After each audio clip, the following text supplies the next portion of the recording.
Hello students, आज हम number system का एक्सरसाइज 1.2 करेंगे।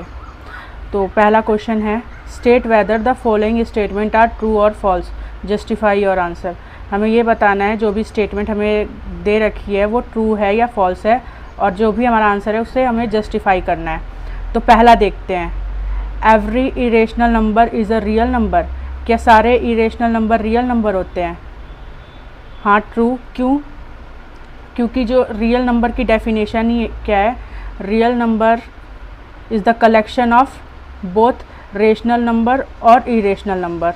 तो आप क्या लिखोगे? ट्रू लिखोगे और बताओगे कि रेशनल नंबर में हमारे रियल नंबर में हमारे रेशनल नंबर भी आते हैं और इरेशनल नंबर भी आते हैं, दोनों नंबर आते हैं।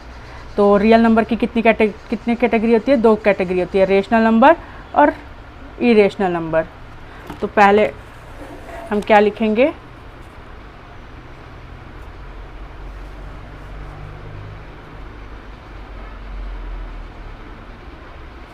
True.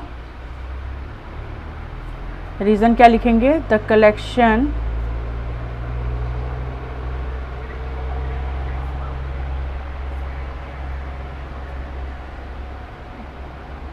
Of both rational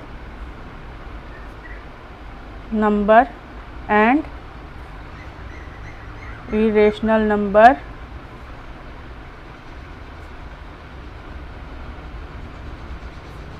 are known as real number. तो ये दोनों इसके क्या होते हैं? पार्ट्स होते हैं, दोनों आते हैं रियल नंबर में। तो इरेशनल नंबर तो आता है, सारे इरेशनल नंबर किस में आएंगे? रियल नंबर में। तो ये ट्रू है क्योंकि ये दोनों किस में आते हैं? रियल नंबर में आते हैं। कौन से? रेशनल नंबर और इरेशनल नंबर। पर इसका उल्टा गलत हो जाएगा कि every real number is a rational number. तो ये गलत हो जाएगा। क्यों? क्योंकि रियल नंबर में हमारे रेशनल नंबर भी आते हैं, तो रेशनल नंबर कभी भी रेशनल नंबर नहीं हो सकते, ये इसका पार्ट है। हम इस रियल नंबर को ऐसे भी लिख सकते हैं, रियल नंबर क्या होते हैं? Equal to rational number plus irrational number. आप जस्टिफाई करना है तो आप ऐसे भी कर सकते हो। अब सेकंड पार्ट क्या है? सेकंड पार्ट है हमारा, every point on the number line is of the form root m where m is a natural number. तो ये बोला है कि रूट मतलब इस फॉर्म में, रूट m की फॉर्म में जितने भी हमारी नंबर लाइन पे जो नंबर्स होते हैं वो हम लिख सकते हैं, रूट m की फॉर्म में नहीं लिख सकते। क्यों? क्योंकि नेगेटिव नंबर्स को हम रूट में नहीं लिख सकते, और m हमारा क्या है? नेचुरल नंबर है। तो आप ये सोचिए, पॉजिटिव m क्या है? Natural number. तो नेचुरल नंबर हम किसे कहते हैं? पॉजिटिव नंबर को। तो किसी भी पॉजिटिव नंबर का रूट नेगेटिव कैसे आ सकता है? और ना हम रूट में नेगेटिव लिख सकते। तो आप क्या लिखोगे? No negative. आप क्या लिखोगे? फॉल्स लिखोगे। ये क्या है? गलत है, क्योंकि नंबर लाइन पे तो हमारे नेगेटिव नंबर्स भी आते हैं। तो नेगेटिव नंबर्स पे ये जो स्टेटमेंट बोली है, ये फॉर्म बोला है, वो नहीं लिख सकते, ये गलत हो जाएगा। क्योंकि आपने पिछली क्लास में ही पढ़ा है कि रूट के अंदर कभी भी हम माइनस नहीं लिखते। तो ये क्या हो जाएगा? नो नेगेटिव नंबर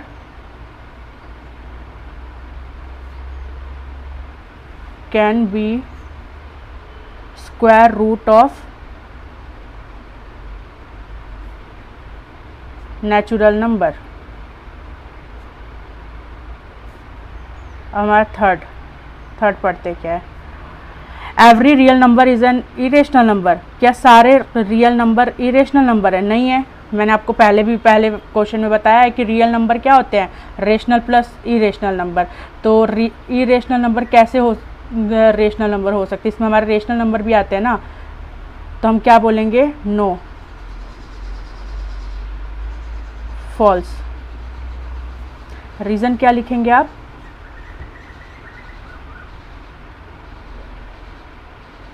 आप कोई सा भी एग्जांपल ले लो रेशनल नंबर का। मान लो 3 हमारा क्या है? रियल नंबर है। 3 is real number but not an irrational number.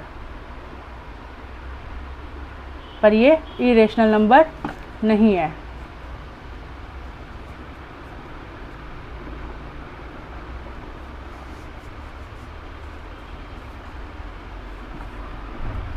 अब क्या है question number 2।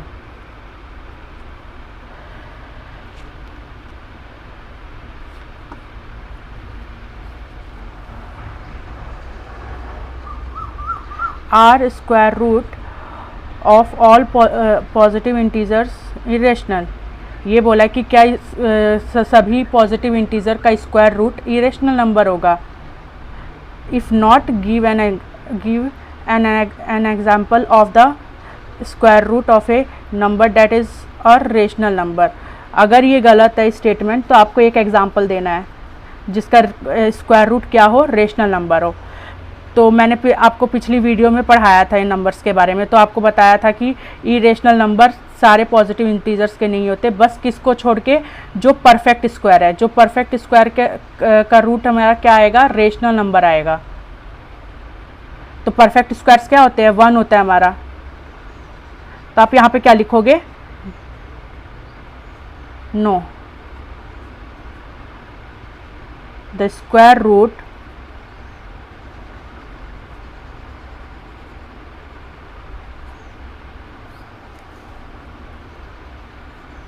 of all positive integers are not irrational।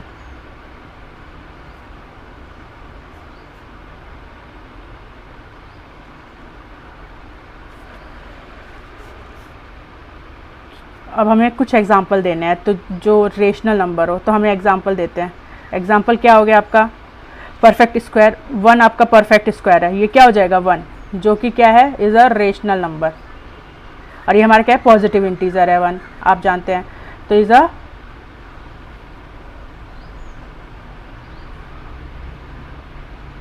Rational number. अब रूट 2 को ले लो आप, नहीं रूट 4 क्या है हमारा, एक परफेक्ट स्क्वायर है। अगर हम ये क्या होगा, रूट ये 4 का रूट क्या होता है, 2 हमारा, अगर हम रूट में सॉल्व करेंगे तो ये क्या निकलेगा, एक रेशनल नंबर निकलेगा, इज़ अ रेशनल नंबर, क्योंकि 4 हमारा परफेक्ट स्क्वायर है। तो 4 को आप कैसे करोगे, आपको आता है ना प्राइम फैक्टर निकालना, 4। तो क्या आप क्या करोगे, रूट इसको कैसे लिखोगे, 2 × 2, फिर इसमें से क्या होता है, एक जोड़ा बाहर निकल जाता है, इन दोनों में से एक निकल जाता है बाहर, तो आप 2 निकल जाएगा 2 में से, या आप ऐसे समझ लो, ये 2 है ना, अब 2 × 2 क्या होता है, 2 का स्क्वायर, और इस रूट को 1/2 ये, तो हम ऐसे भी स्क्वायर रूट सॉल्व कर सकते हैं। तो ये क्या हो जाएगा, 4 का स्क्वायर क्या होता है, 2 इज़ अ रेशनल नंबर। अब रूट 9 ले लीजिए, रूट 9 क्या होता है हमारा, एक परफेक्ट स्क्वायर होता है, ये एक रूट से निकल के क्या आ जाएगा, 3, तो 3 इज़ अ रेशनल नंबर। इसको सॉल्व करने के बाद, और सॉल्व करना आता ही आपको, ऐसे फैक्टर निकालो और फिर उसमें से एक पेयर में से एक निकल जाएगा, ये पिछली क्लास में आपने पढ़ा होगा। तो ये हमारे कुछ एग्जाम्पल हो गए जो जिनके रूट क्या होते हैं, हमारे रेशनल नंबर होते हैं सॉल्व करने के बाद। और भी हैं बहुत सारे, 16 हो गया, 25 हो गया, बहुत सारे होते हैं, पर हमें कुछ एग्जाम्पल देने थे, क्वेश्चन में बोले थे कुछ एग्जाम्पल दीजिए। अब क्वेश्चन नंबर 3 है, show how root 5 can be represented on the number line. हमें शो करना है रूट 5 नंबर लाइन पे, तो हम कैसे करेंगे, पहले तो हमें क्या पता होना चाहिए, इसमें यूज़ होगा पाइथागोरस थ्योरम। तो क्वेश्चन नंबर 3 यहाँ से स्टार्ट हो रहा है, या नेक्स्ट पेज से करते हैं।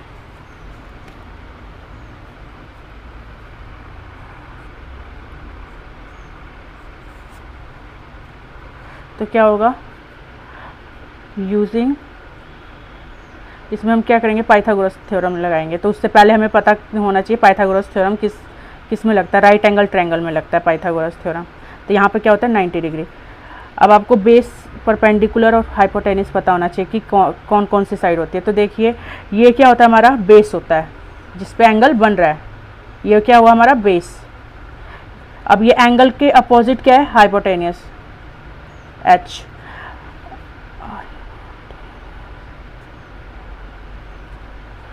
और ये हमारा क्या होता है, परपेंडिकुलर।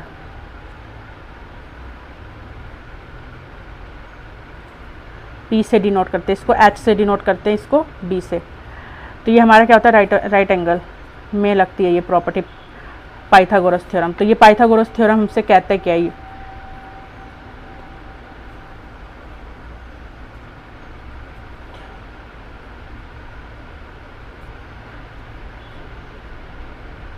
जो हमारा एच हाइपोटेनियस होता है उसका स्क्वायर किसके बराबर होता है, बेस का स्क्वायर प्लस पी का स्क्वायर।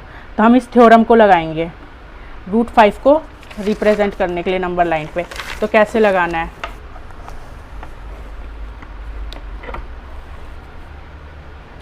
अब हमें किसको प्रूफ दिखाना है, √5 को दिखाना है। हम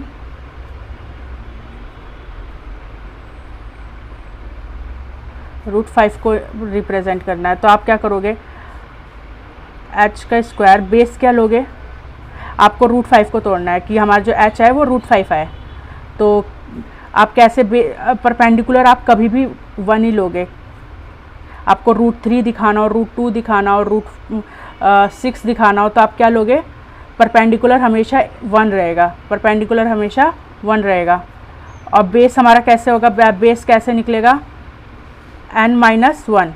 n क्या होगा आपका, ये मतलब √n को आपको दिखाना है।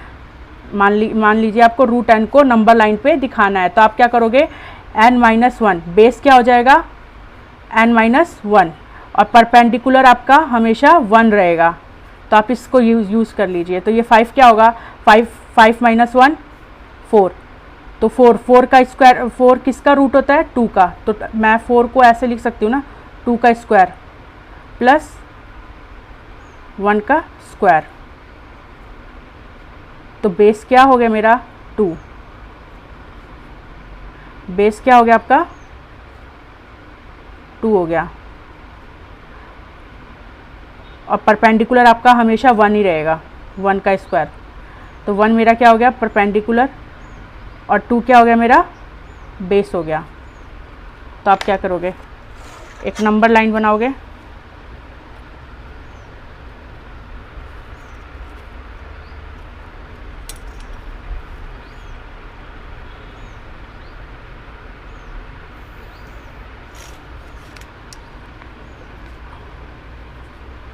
ये 0, ये जो पार्ट है ना ये इक्वल होना चाहिए, ये जो गैप है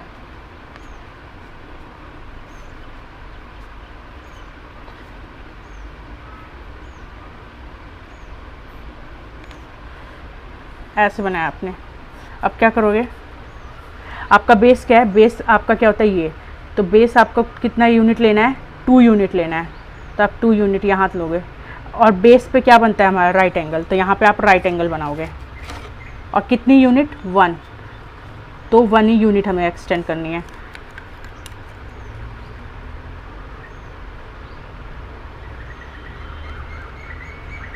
$90 डिग्री आपका ये है। तो आपको ये पूरी लाइन नहीं खींचनी, आपको बस 1 ही यूनिट तक। जैसे ये कितना है, आप यहाँ से ऐसे मेज़र कर लेना, 2.5 समथिंग है।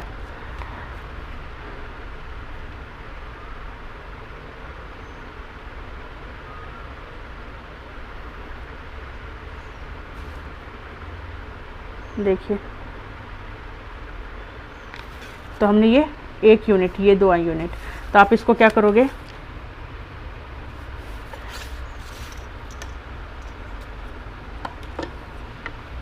थोड़ी सी ज़्यादा हो गई है।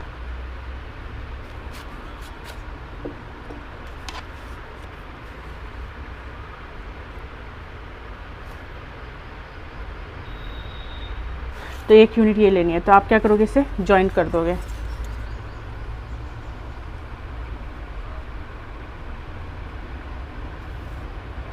ये क्या हो जाएगा आपका √5, ये आपका क्या है 1 है, ये क्या है आपका 2। आप इसको पॉइंट ले लो, इसको A पॉइंट ले लिया हमने, इसको B पॉइंट ले लिया और इसे C पॉइंट ले लिया। तो हाइपोटेनियस आपका क्या हो गया, H क्या हो गया CA, CA स्क्वायर क्या हो गया हमारा 4 का स्क्वायर 2 का स्क्वायर 4, 4 + 1 5, CA √5, ये स्क्वायर यहाँ पे जाएगा तो रूट हो जाएगा। अब आपको क्या करना है, इसको पॉइंट A से लेके C को मेज़र यहाँ पे ऐसे इतना खोल लेना है प्रकार को जितना हाइपोटेनियस है, फिर यहाँ से ये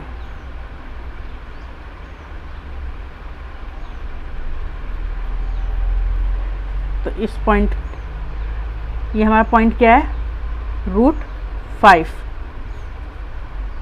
ये पॉइंट क्या है √5।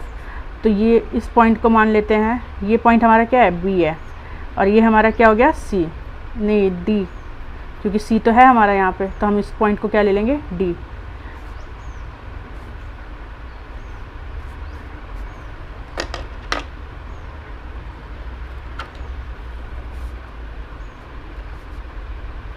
CA =